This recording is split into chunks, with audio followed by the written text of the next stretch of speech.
Beyond the Gates spoilers tease that Ted and Carlton's rivalry finally bursts into open conflict, and it all begins with Nicole. Their silent tension has been building for weeks, simmering under forced smiles and polite conversations, but beneath it lies jealousy, insecurity, and a desperate need to prove who deserves her affection. Ted, with his sharp jaw and guarded charm, hides a volatility that Nicole once mistook for passion. Carlton, ever the confident opportunist, senses the cracks in Ted's control and enjoys pressing at them, like a man testing the limits of a cage before releasing the animal within. It happens one evening in the courtyard of the inn, where the lanterns flicker under the wind. Nicole is laughing nervously at something Carlton said, something meant to impress but laced with a subtle jab at Ted's pride. Ted stands stiffly beside her, eyes narrowing as Carlton's hand lingers a moment too long on Nicole's shoulder. When Ted tells him to back off,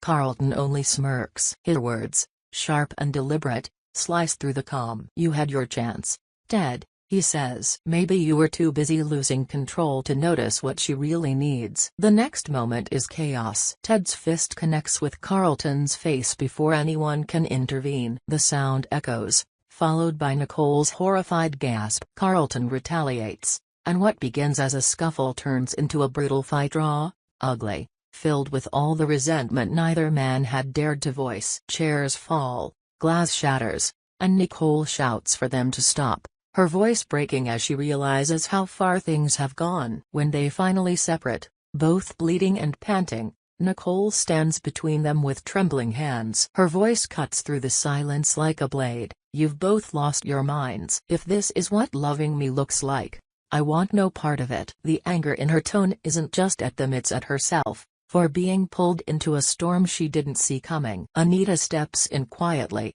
guiding Carlton away to clean his wounds. She's protective of him, though her reasons remain unclear. Perhaps it's guilt, perhaps strategy. "Let him rest," Anita whispers to Nicole. "He'll come around." They both will. But Nicole doesn't want comfort, not from Anita, not from anyone. The violence she's just witnessed rewires something inside her. Later that night, sitting alone in her dimly lit room, Nicole replays every moment of Ted's rage. She remembers his eyes, wild, desperate, and wonders if that side of him had always been there, hidden just beneath the surface. What if she hadn't stopped him in time? What if this was only the beginning? The question burns in her mind. If she had stayed married to Ted, would she have seen him lose control like that again? The thought unsettles her, not because of fear alone, but because a small part of her still cares for him. That's the cruelest part, love tangled with doubt. Meanwhile, in another part of the story's world,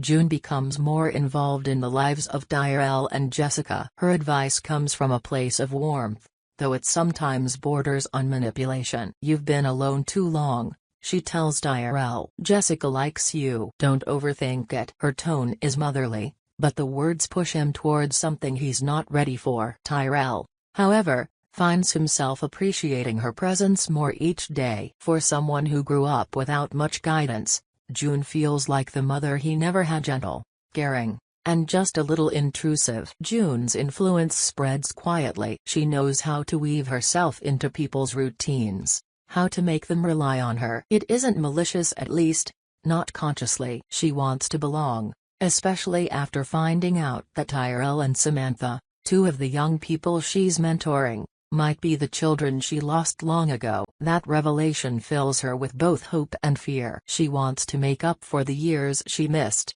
but the more she tries, the more she risks pushing them away. At first, her advice seems harmless. She tells Samantha not to underestimate the value of her growing social media following. "People listen to you," June says. "That's power. Don't let anyone make you feel small because your world is online." It's meant as encouragement, but it sparks a subtle shift in Samantha's behavior. She starts chasing validation, posting more daring content, eager to see the numbers rise. June doesn't notice the change right away, or perhaps she doesn't want to. Tyrell, on the other hand, takes June's words to heart, but in a different way. Her guidance makes him bolder with Jessica, more open, less afraid to show emotion. For the first time, he feels seen. Yet, as his confidence grows, So does his dependency on June's reassurance. It's as if he's walking a fine line between self-discovery and emotional reliance, and June's presence blurs that line further every day. Trouble brews quietly around Samantha. She accidentally overhears a private conversation between Kat and another friend, something intimate, something about Kat's sex life. The details shock Samantha, who's still naive in some ways. Her curiosity gets the better of her, and she mentions it during a live stream, half-jokingly, not realizing how damaging that small comment will be. Within hours, the clip spreads. Kat finds out, furious and humiliated. Samantha's followers think it's drama. For her, it's a nightmare. When the dust settles, June faces Smitty's wrath. He's had enough of her meddling. You're turning them into your projects, he snaps. They don't need a savior, they need boundaries. His words hit harder than he intends. June, taken aback, feels the sting of truth in his accusation. She's been trying so hard to repair what she lost that she's forgotten where guidance ends and control begins. The confrontation breaks her. That night, she sits alone in the kitchen, staring at the dim light above the sink, replaying every word. Smitty wasn't cruel, he was right. She's been giving advice not to help but to feel needed. The realization hurts more than she expected. And yet, in the midst of that pain, she also finds clarity. The next day, she apologizes to Samantha for being too involved, for encouraging things she didn't fully understand. To her relief, Samantha hasn't gone too far. Her strict parents had already intervened. June silently thanks them. It could have been so much worse. Meanwhile, Nicole begins to distance herself from both Ted and Carlton. She focuses on her work, avoiding the lingering stares and the whispers that follow their fight. Ted tries to reach out, but every message he sends feels like a reminder of that violent moment. He wants to explain, to tell her that it was jealousy mixed with fear of losing her, but words can't erase the image of his fists connecting with Carlton's face. Carlton, for his part, tries to use sympathy to his advantage. He plays the victim well, with his bruises and soft-spoken apologies. "I never meant for it to go that far," he tells Nicole, his voice dripping with sincerity. He just snapped. But Nicole sees through it. She knows that Carlton's smirk that night wasn't innocent. He provoked it on purpose, feeding on his insecurity, testing how far he could push before the explosion. Still, she can't stop thinking about both men, one impulsive and dangerous, the other manipulative and calculated. The truth is, neither of them makes her feel safe anymore. Beyond their triangle, the rest of the group moves through their own turmoil. June and Smitty's rift lingers like a shadow over the house. Tyrell senses the tension and doesn't know whom to trust. Jessica, caught between loyalty and confusion, begins to pull away from Tyrell, worried that June's influence might be more toxic than nurturing. At the same time, Samantha struggles with the consequences of her mistake. Her follower count spikes after the scandal, but instead of feeling proud, she feels dirty, exposed. She deletes the video, issues an apology, and retreats from the spotlight for a while. June helps her craft the statement, choosing words that make Samantha sound sincere but not desperate. It works. The public moves on, but Samantha doesn't. Every time she opens her phone, she's reminded of how easily her words hurt someone. That quiet guilt becomes a heavy companion. In the days that follow, Ted begins to isolate himself. His friends avoid him, his coworkers whisper. He spends long hours in silence, turning the fight over in his mind, trying to pinpoint the exact second he lost control. He tells himself it was just anger, that anyone would have reacted the same way, but he knows that's not true. Something inside him broke that night, something deeper than pride. It's not just that he lost Nicole's respect, it's that he saw a version of himself he didn't recognize. Carlton, meanwhile, has his own reckoning. Anita, who once encouraged him,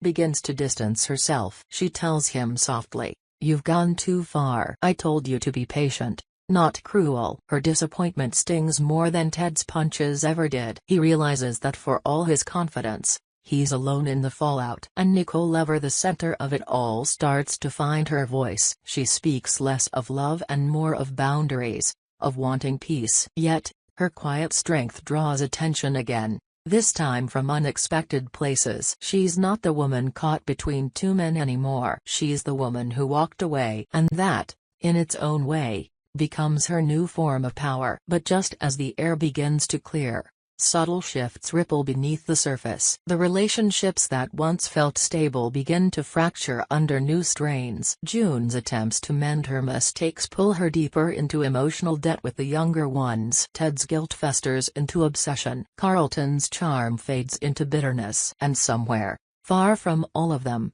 an unseen force, perhaps a metaphorical gate, seems to beckon, promising that the past is never as closed as they believe. The story pauses here, with tension rising like a storm still gathering strength. None of them yet realize that what happened between Ted and Carlton was not just the spark of jealousy but the beginning of something much darker, something that will bind all their choices together before the gates finally open once more. Weeks have passed since that night of chaos, yet the tension between everyone still hums like static in the air. Ted keeps to himself, haunted by flashes of his own fury. He tries to drown the memories in work, in long walks, in silence, but anger is not something you can outrun. It clings to him like smoke. He tells himself he's changed, that he's learning control, but every time he closes his eyes, he sees Nicole's face frozen in fear. He knows he lost her. What he doesn't realize is how that loss will twist into something else, something more desperate, more dangerous. Carlton heals faster than anyone expects. His bruises fade, but his pride doesn't. Anita checks on him often, though she seems quieter these days, her eyes heavy with disappointment. "You think you're the only one who's ever been humiliated?" she tells him one morning. "Get over it. You wanted to win. You lost. Now act like a man." Her words sting, but beneath the anger, there's truth. Carlton built his identity around confidence, charm, and the illusion of control, but Nicole's rejection cracks that illusion. For the first time, he feels small, unseen. Nicole, meanwhile, focuses on rebuilding her sense of peace. She throws herself into her work, into small routines that make her feel grounded again: morning coffee, quiet music, late-night journaling. But healing is never simple. Some nights she dreams of Ted's face contorted with rage. Other nights she dreams of Carlton's smirk and wakes up angry at herself for still thinking about him. What scares her most isn't either man, it's the way their chaos pulled something out of her too. A part that's tired of being quiet,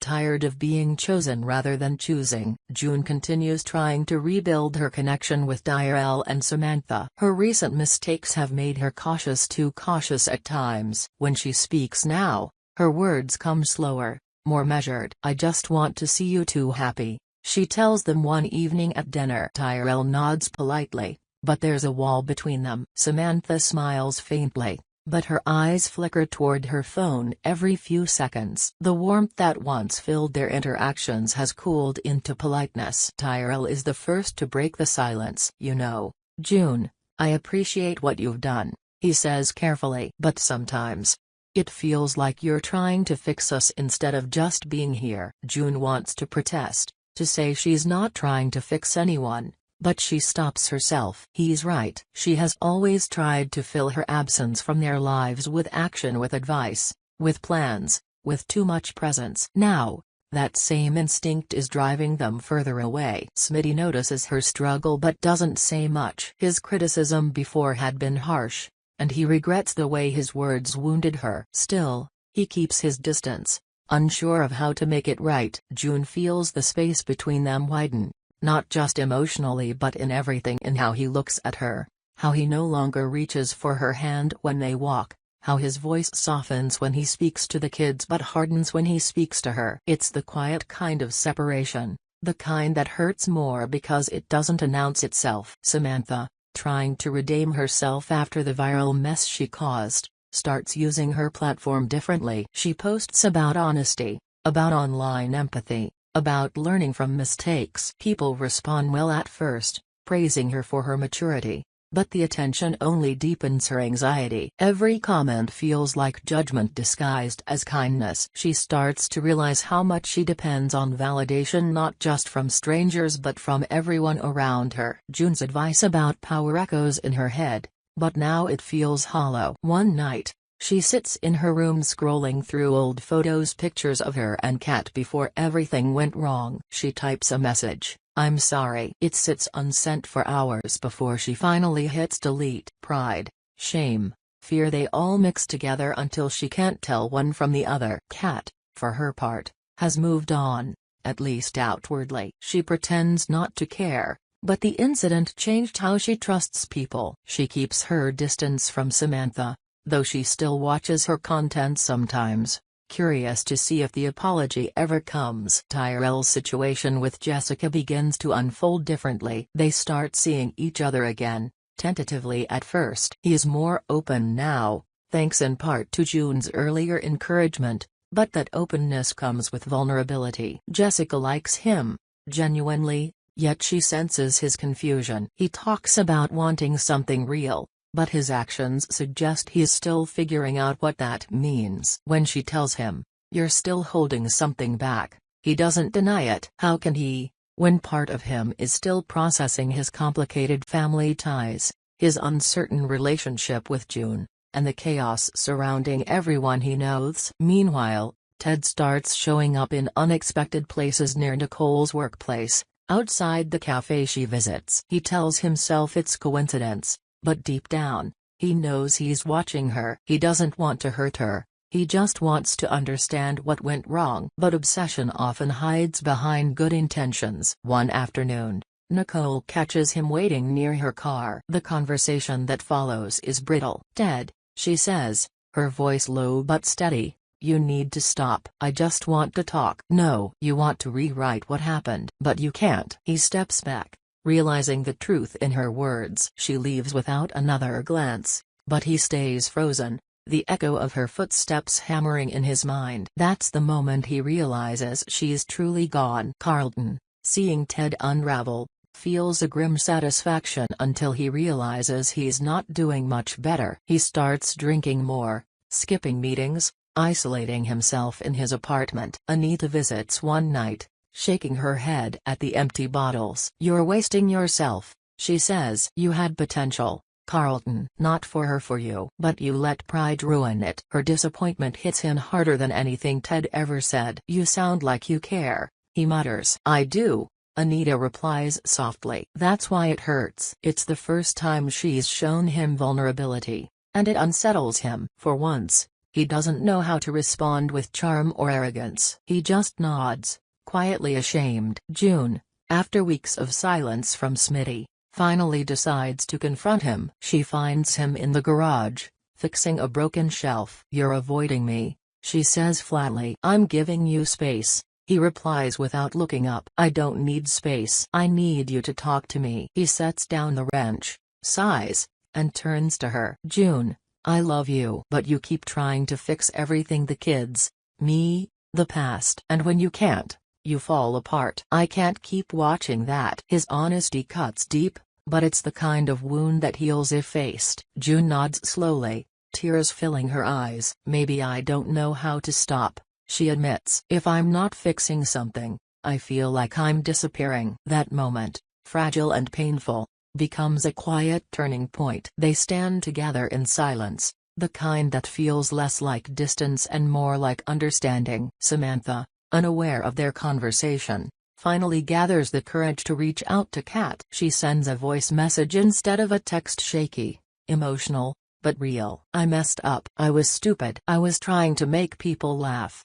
and I hurt you. I'm sorry, Kat." "You don't have to forgive me, but I needed to say it." Kat listens to it twice before replying. "I appreciate that," she says simply. "It's not forgiveness, not yet, but it's something." As small reconciliations begin forming, a strange calm settles over everyone, a fragile balance that could easily break. Nicole, slowly regaining her confidence, accepts an invitation to speak at a local event about emotional resilience. When she steps onto the stage, her voice trembles at first, but then steadies. She talks not about heartbreak or violence directly, but about control, how easily people lose it, and how hard it is to reclaim. Ted is somewhere in the crowd, listening silently from the back, his face unreadable. After her speech, he leaves without approaching her. For the first time, His silence is not anger but acceptance. He knows now that he has to change alone, away from her. Carlton,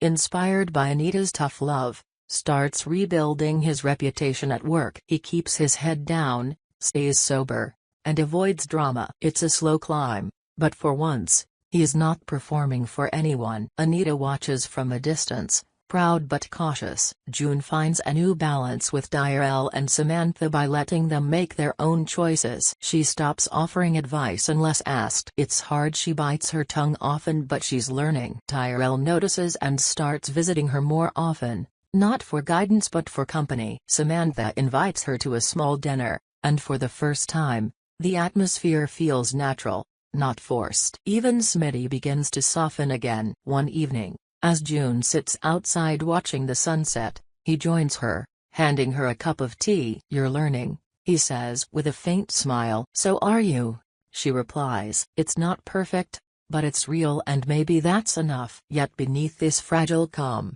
there's a lingering sense that none of them are truly free from what happened. Ted's guilt remains a quiet echo. Nicole's nightmares haven't entirely faded. Samantha still checks her follower count obsessively. June still fears losing the fragile family she's rebuilt. The gates that once seemed metaphorical boundaries, past choices, unresolved pain begin to feel literal again, as if something greater is watching from the edges of their lives, waiting for the next mistake to pull them back in. It's not a supernatural force, not exactly, more like the universe's cruel sense of symmetry. Every action echoes, every choice has a cost, and when the next storm comes, as it always does, none of them will face it the same way. Nicole's strength, Ted's guilt, Carlton's pride, June's longing, Smitty's restraint, Tyrell's uncertainty, Samantha's need for redemption, all of it will collide again. Not in violence, but in truth. Because beyond anger, beyond heartbreak, beyond control, what they're really learning is that forgiveness of others and of themselves is the hardest gate of all to walk through. And not everyone will make it to the other side.